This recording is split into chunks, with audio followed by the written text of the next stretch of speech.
I've been working as an engineer in Japan for several months now, and I'm going to tell you how I became an engineer here.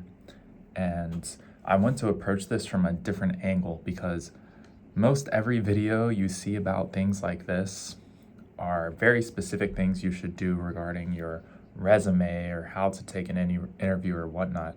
But I want to analyze this more from a learning perspective and a psychological perspective of how I actually became an engineer in Japan. Okay? So, number one, I'm actually interested in being an engineer. Okay? At my first job, I didn't love being an engineer that much. And the engineering I was doing in America, it wasn't really so amazing for me. So at that time, I thought maybe I didn't want to be an engineer. But then afterwards, I actually went and I became an English teacher in Japan.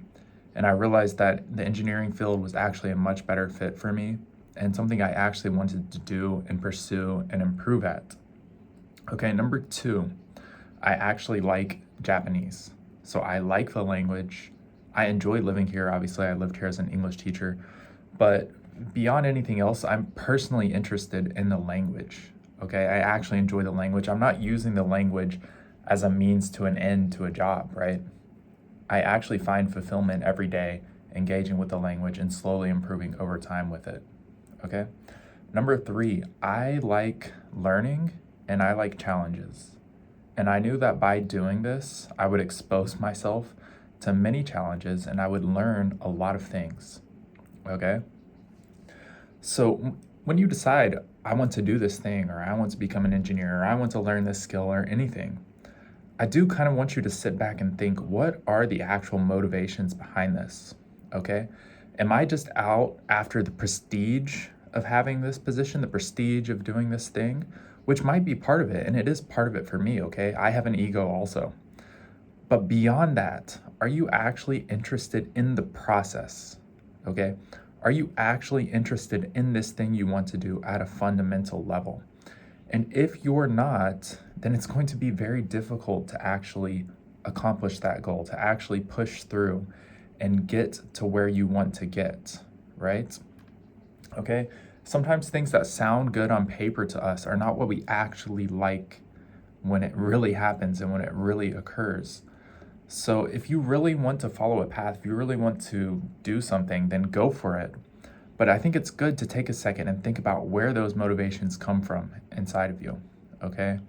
And knowing that and being confident in that is going to help you through the whole process of getting to where you want, okay?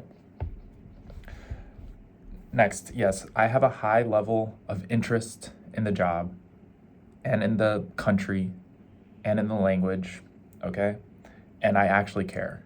I actually care about doing a good job. I actually care about learning Japanese, okay? And I care about, my reputation and my image within that field, okay?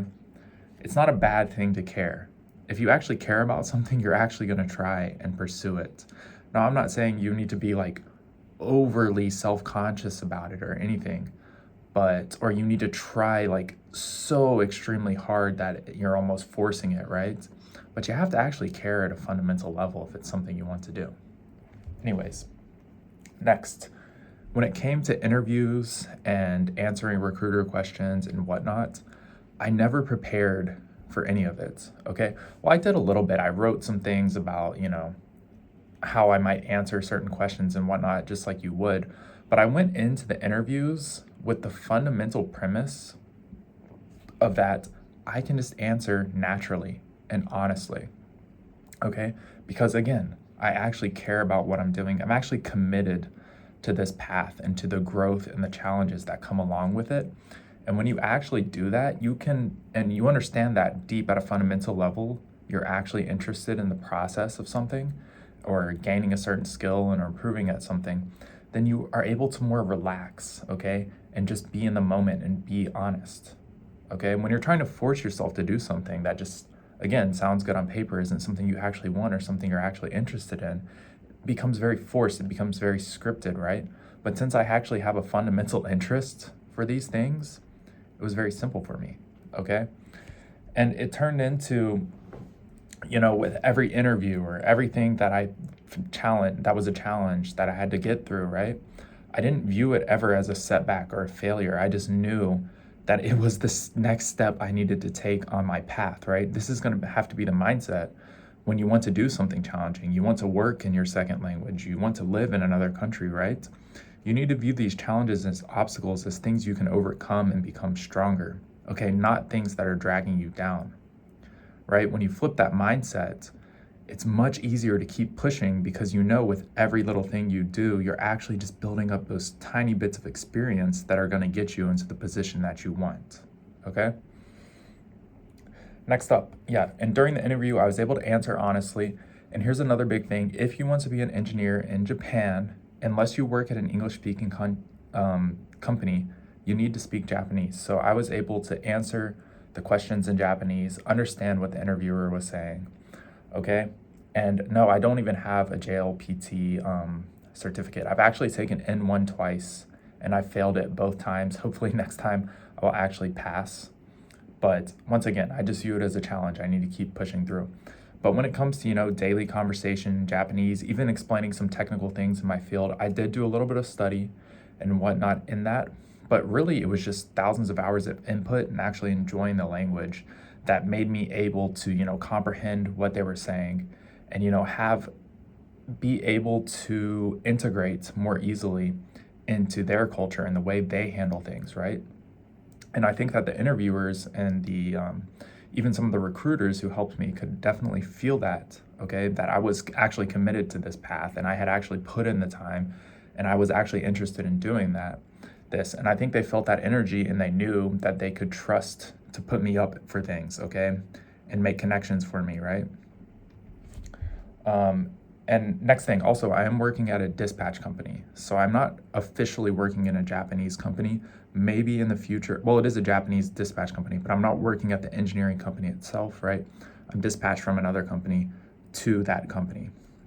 And maybe in the future, I will eventually want to work at, an actual engineering company or the engineering company that I'm working at now. But obviously, it's a little undecided, but I am committed to this, career path for myself.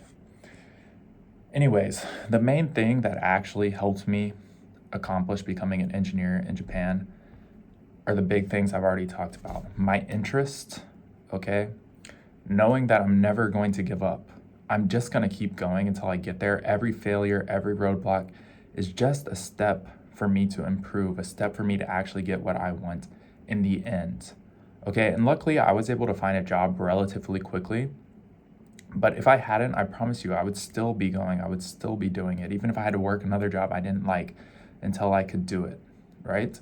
So if you go in with that mindset, right, you stop needing everything. You stop needing everything right now, and you can go in with the mindset that I can be relaxed, focused on the present moment, and continuing to push forward through any obstacle that comes my way. Okay, this is the kind of mindset you actually need to accomplish things in your life, to learn things in your life. Okay.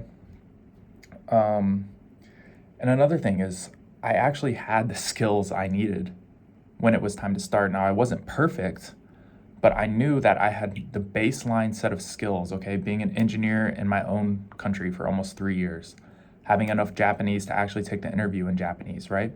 I knew I had a level of confidence because I knew I could actually perform what I needed, right? Now, obviously, you're always going to feel a little insecure, right? But if you actually take the time and you're interested and you've spent the time to build up and then move into this, then you can go in with confidence and level-headedness, right? Whereas if you're just rushing, you're just want to live in the country and try it out, which there's nothing wrong with that. You don't really like Japanese, but you just want to use it as a means to get into the country and get the job there, then I think you're going to struggle, honestly. And I don't think you're actually going to enjoy it. You'd probably be better off spending your time doing something you actually like, okay? And then again, when it comes to like all the other external things like setting up your resume correctly and, creating business emails in Japan, in Japanese or whatever it is, at every choke point, I just went and looked up what other people did and how to effectively do that. And I just obviously basically copied it, right? And when you copy something enough times and you learn about something enough times and you input in something enough times, you eventually become able to understand it yourself. Okay, so any choke point, any failure I ran into, I just found more information and continued to push forward. So this is the mindset you need if you want to become an engineer in Japan and actually succeed at working at a Japanese company. I can talk more about this topic in the future if people are interested in it, but I wanted to attack this from a different angle, from the psychological angle really more, because my channel is really, it's about learning, but I've realized that a lot of it, I think, is about, the way my own psychology, the way my own emotional state, and the way I think comes into the way I learn, and how that can be effectively, maybe other people can effectively use that to learn themselves and accomplish the things they want themselves. So hopefully this video will help you, whether you want to become an engineer in Japan or just become an engineer in your own country, or just learn any skill or anything like that. So guys, if you have any questions, please leave a comment and I will make a video specifically for you. Anyways, have a great day. Please leave a like, and yeah, I'll see you in the next one.